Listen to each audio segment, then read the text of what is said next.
Before we hear from our keynote speaker, the absolutely esteemed U.S. Attorney, I want to just briefly summarize the current state of ethics in Albany, which was once regarded, hard as it is to believe, a model of fair and effective government. Since 2009, 17 New York State elected officials have been convicted of crimes. And these are the people who write our laws. In November 2015, the Center for Public Integrity gave New York State a D- and ranked our state budget process 50th worst in the nation. Yet, despite this abysmal record, 35% of the candidates in the 2014 election ran unopposed. And they wonder, why is voter turnout so low in state elections? And over 95% of the incumbents who ran have been, since 1978, have been reelected each time. Only 1 year, 1988, the percentage went down to a mere 88.5%.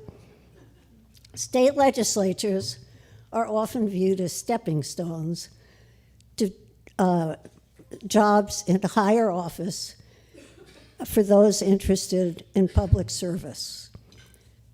Sheldon Silver had been in the Assembly for 39 years and Speaker for 21, while Dean Skelos had been in the State Senate for 30 years. Talk about job satisfaction. It doesn't get much better than this. Although 86% of New Yorkers now feel corruption is a serious problem in the state, and 48% literally want to throw out all the legislators and get people in who will end the corruption in Albany. No ethics reforms were discussed by the three men in the room when they worked out the state budget process, although the governor had assured us that ethics would be on the agenda. The LLC loophole, the right to unlimited outside income, remain absolutely untouched. The three men in a room felt fine just totally ignoring the public, even though two of them were absolutely new to their leadership roles. Corruption is one area of our state government that is absolutely, completely bipartisan and a model of diversity.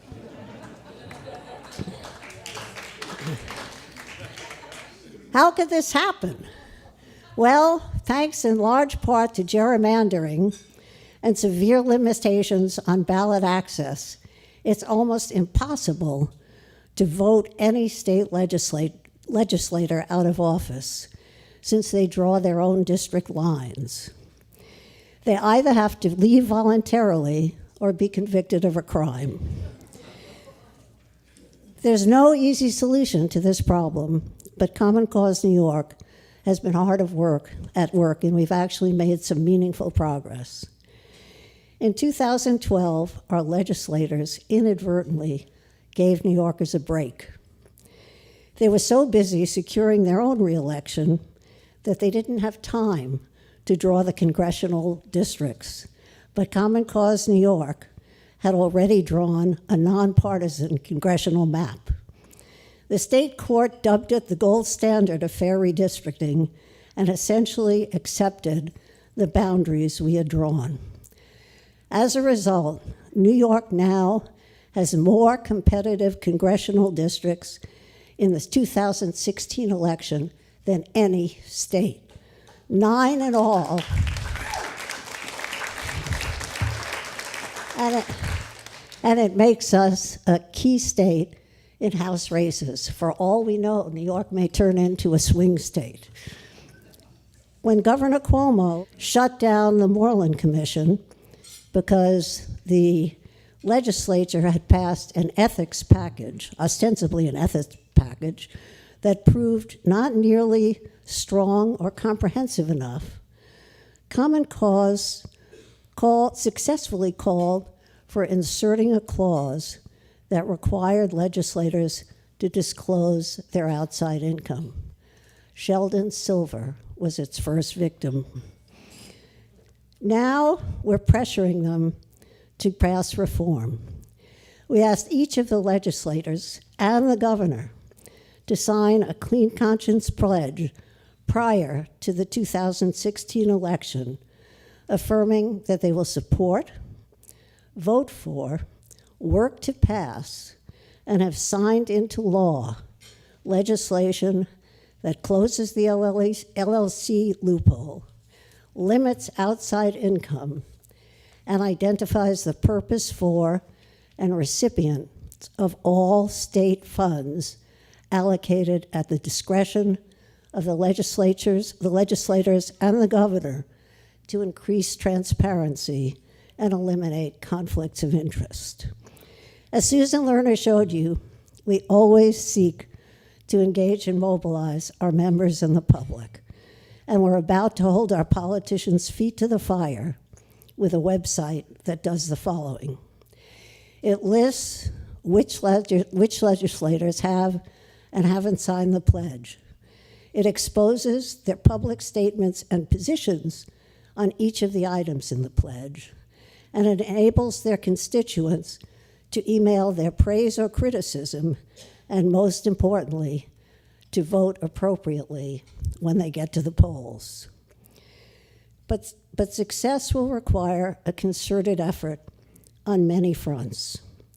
Citizen action at the grassroots and leadership levels by people of all political stripes, editorial board and media support in key local districts, and last, but far from least, the efforts of a crusading U.S. attorney determined to restore honest, transparent, and accountable government that works for all New Yorkers.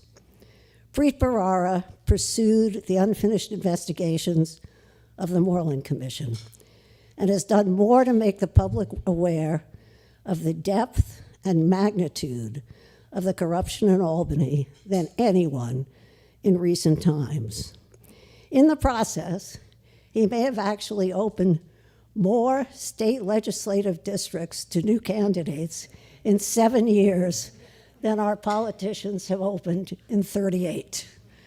In addition to Sheldon Silver and Dean Skelos, Preet and his team of attorneys, exposed and convicted Malcolm Smith, Dan Halloran, Hiram Mansarat, Carl Kruger, Larry Seabrook, and Vincent LaBelle, to name just a few, and the investigations are continuing. In an age when corruption seems rampant all over the globe, Preet has generated excitement and fostered hope well beyond New York. As of about 2 weeks ago, he had 273,000 Twitter followers in Turkey when he indicted a notorious Turkish tycoon in New York, and there could well be 400,000 by now. Please join me in welcoming our indomitable U.S. Attorney, Preet Bharara, to the podium.